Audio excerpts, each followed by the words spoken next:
Hello, mi pite ho avelin kan lim ke novin. Tu ni kho azong hin chi kanunga ho hi chi tops akangan ngan a hin hi cho hi na ve kho mu hitin hi chi ho la hi chi la a hi tu masanga cho sel ana ke bol a hi cho hi chi ho sel ana ke bol wanga cho hi mi a hi ta in sel ke bol ho cho mas pena ka me sa de he cha design ki bang kha ni tu hi chan hi chi design ngen ngen a hi ki ale ke he di hi za a screen a zong adim kan pai de ke size lo chu ti za chu ki a thei lo hi cha abona hi khot khuya ki bol ngen a hi in sel ki bol wanga chu mesina ki ta na agan gan na ke khuya hi pu in chu abona khu hand stitch finishing ki bol a hi in hi cho hi sang khana kana sel a hi in sang khan hiya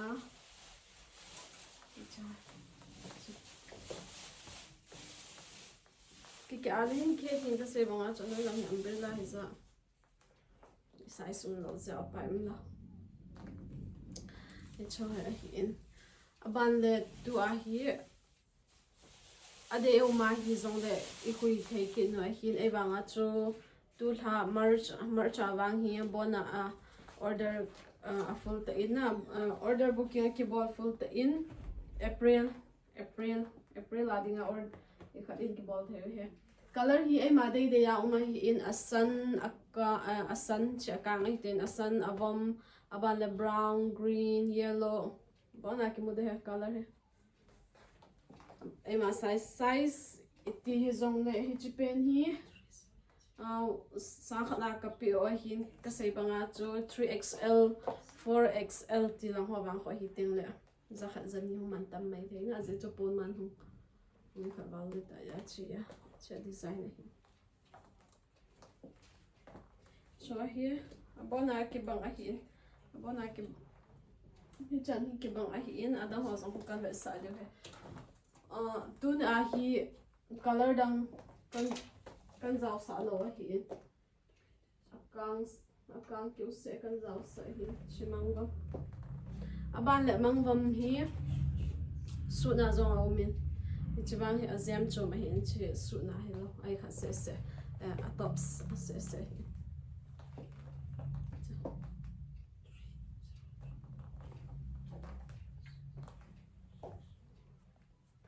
von white wang hi neo kha transparent zep zi here transparent zep ka ti chu upon hi chi hi transparent ne ka ti wanga chu ka khona to kan be sa de chu apan hi kan koilu na chu bona cho jong hi hand stitch ki finishing hi khona he bakram zaw lo chu kho pai ka ti wanga chu kya hen ha chu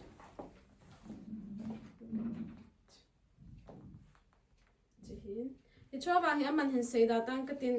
e kha exam tia I dei wa hi le number zong kan koi zi in aban le description a zong kan koi de hin cha khon hin contact ta hitin ka sei bang chun von hi a hung tam ting le aman hoi hi chi ti ha zi in aban le size in zong hin po zi za a kho ni chan na che hi in mang ba ma su kha zong kan le sa du Ganle.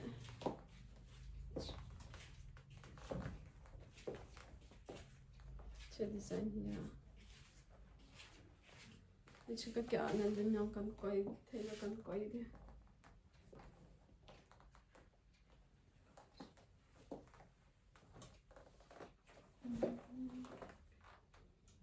Ganle chi hi. Tua Chilai zong hi transparent a hin nupi ho dinga bang comfort be lo mai theyu he wanga nu ho dinga chi less by soft ha zi kin zi lo hin ti bol lo le no ma no he samara dinga vot the zi chilai hi ke in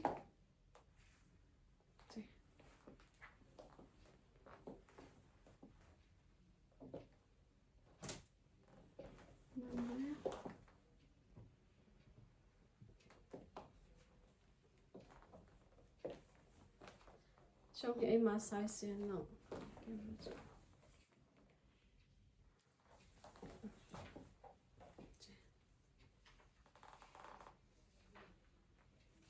aban he aban thô thô he aban ya design à hung chi he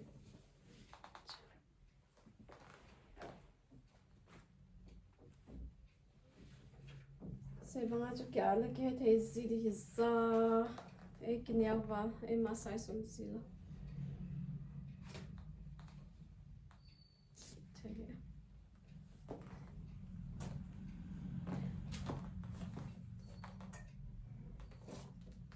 mana chang he simple tha aban he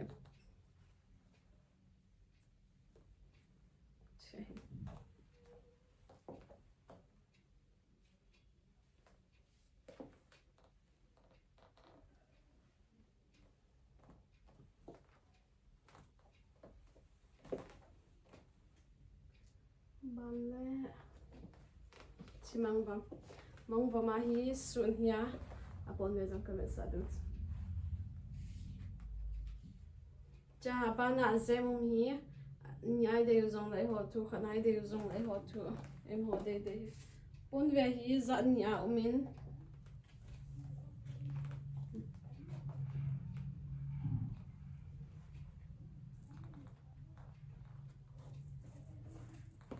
Chate.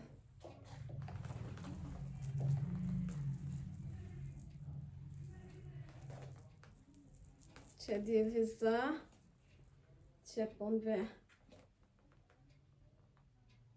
Chapon ve ban chi. Sang khot.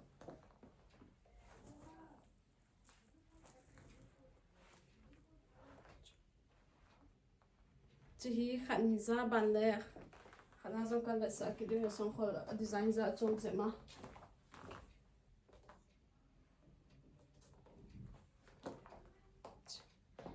Size le za he kha.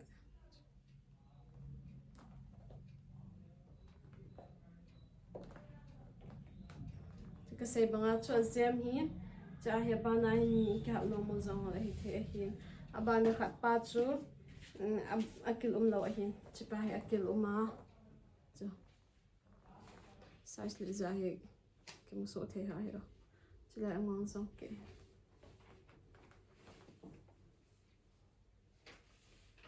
chi hi ban le pon ve design za chong khana ka ba sa du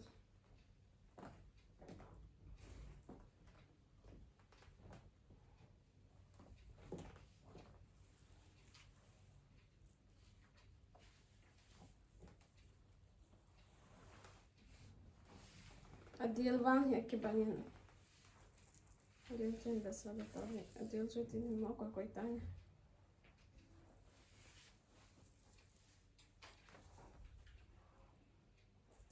pon ve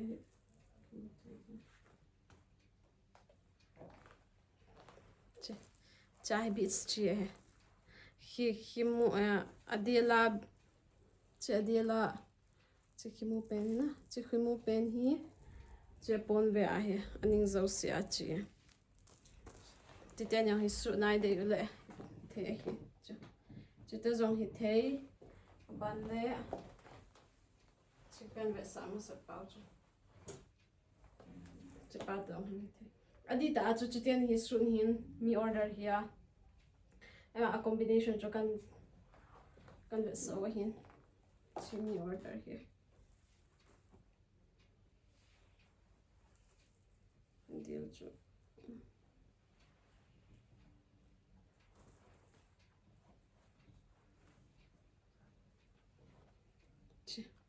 chi mi order ban le pon ve to adil se hi dei wa hi zong le in ke order theu hin asong khol za la ba so khol se zong hi thei ki ve le ki he thei dia ga ve le dit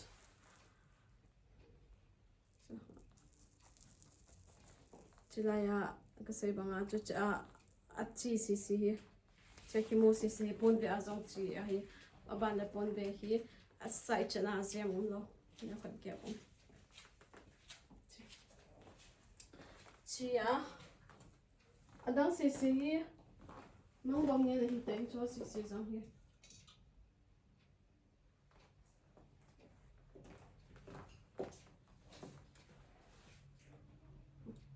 bona mang bom a hin mi order ngen mang bom la design za chum kha zom a belo ma hin ban le bakers kap de hi thonom zong le ma de bakers hi thonom zong le ma de nam zia ma hi zem zo sia hui the hi in su na hoi kham tang ban le thang nang sai pi khum e ma de di hi chan chu tan tin tu na ka hin ve so cho ka sei banga chu first chalaya ho hi hi cho hi sang khana sel ka bol a hi in abona hand stitch a hi in ai wanga chu tul hat merch awang hi order a full ta in April apana ko order open ki bol ki hi